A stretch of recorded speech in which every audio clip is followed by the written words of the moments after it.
Death is nothing to us, because a body that has been dispersed into elements experiences no sensations, and the absence of sensation is nothing to us. With the Epicureans, it was never science for the sake of science, but always science for the sake of human happiness. The conquest of fear, especially fear of unaccountable divine beings who meddle in nature at will, means a reduction in the sum total of human pain and suffering, and opens the door to the calm acceptance of a new picture of the world.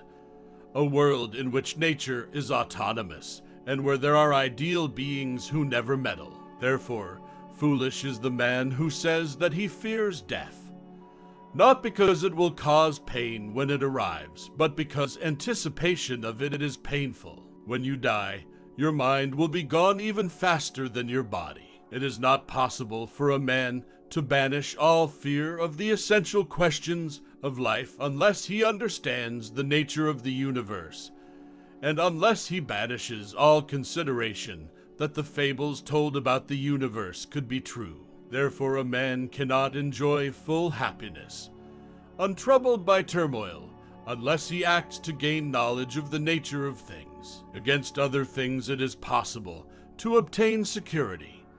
But when it comes to death, we human beings all live in an unwalled city. I am grateful to blessed nature, because she made what is necessary easy to acquire, and what is hard to acquire unnecessary. Janganiri kapada sayapapun, karada orang bake tidak layak dirikan, sedangkan orang jahat, semakin mereka makmur, semakin mereka merusak diri sendiri.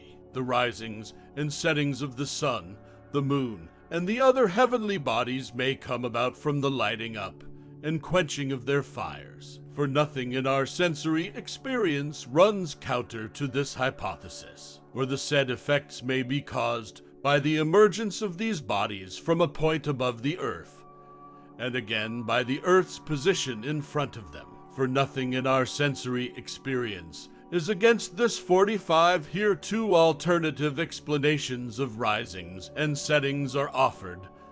Both are of equal value and equally true, since neither is contradicted by anything in our experience. On the contrary, we have all seen fires die down from lack of fuel, and lights obscured or blacked out by objects coming in front of them. Meditate then on all these things, and on those things which are related to them, both day and night, and both alone and with like-minded companions. For if you will do this, you will never be disturbed while asleep or awake by imagined fears, but you will live like a god among men. For a man who lives among immortal blessings is in no respect like a mortal being. Live in obscurity, lave biosas. Is God willing to prevent evil, but not able? Then he is not omnipotent. Is he able, but not willing? Then he is malevolent. Is he both able and willing? Then whence cometh evil? Is he neither able nor willing? Then why call him God? Kesanangan tidak jahat. Tadapikara menghasilkan sebajan kesanangan itu ada yang mengakibatkan masalah yang besarnya berlipat-lipat daripada kesanangan yang diperoleh. We must free ourselves from the prison of everyday affairs and politics. Men inflict injuries from hatred, jealousy, or contempt, but the wise man masters all these passions by means of reason. If a person fights the clear evidence of his senses, he will never be able to share in genuine tranquility. 41. In other words, a person who doubts his senses will either lose contact with the reality of the surrounding world, like the skeptics, and become psychologically isolated and insecure, or he will fall prey, as do the religionists, to theological explanations which do not allay anxiety, but foment it. Two of Epicurus's early influences, Democritus and Pyrrho, had actually journeyed all the way to what is now India, where they had encountered Buddhism in the schools of the gymnosophists. The man who says that all events are necessitated has no ground for criticizing the man who says that not all events are necessitated, for according to him this is itself a necessitated event. How unhappy are the lives of men how purblind their hearts, offensively existert, jetzt etwas, und etwas in stand nios nichts. Pleasure and pain moreover supply the motives of desire and of avoidance, and the springs of conduct generally. This being so, it clearly follows that actions are right and praiseworthy only as being a means to the attainment of a life of pleasure, but that which is not itself a means to anything else, but to which all else is a means, is what the Greeks term the telos, the highest, ultimate or final good. If you summarily rule out any single sensation, and do not make a distinction between the element of belief that is superimposed on a percept that awaits verification, and what is actually present in sensation, or in the feelings, or some percept of the mind itself, you will cast doubt on all other sensations by your unfounded interpretation, and consequently abandon all the criteria of truth. On the other hand, in cases of interpreted data, if you accept as true those that need verification as well as those that do not, you will still be in error, since the whole question at issue in every judgment of what is true or not true will be left intact. 27. Of all the means which are procured by wisdom to ensure happiness throughout the whole of life, by far the most important is the acquisition of firins. Do not spoil what you have by desiring what you have not. Remember that what you have was once among the things you only hoped for. Do not spoil what you have by desiring what you have not. Remember that what you now have was once among the things you only hoped for. It is not so much our friends' help that helps us, as the confidence of their help. The art of living well and the art of dying well are one.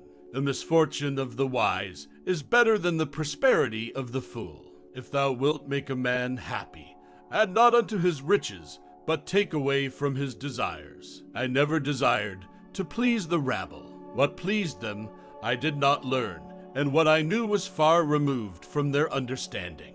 Death does not concern us, because as long as we exist, death is not here, and when it does come, we no longer exist. Not what we have, but what we enjoy, constitutes our abundance. It is folly for a man to pray to the gods for that which he has the power to obtain by himself. It is impossible to live a pleasant life without living wisely and well and justly, and it is impossible to live wisely and well and justly without living a pleasant life. Misfortune seldom intrudes upon the wise man.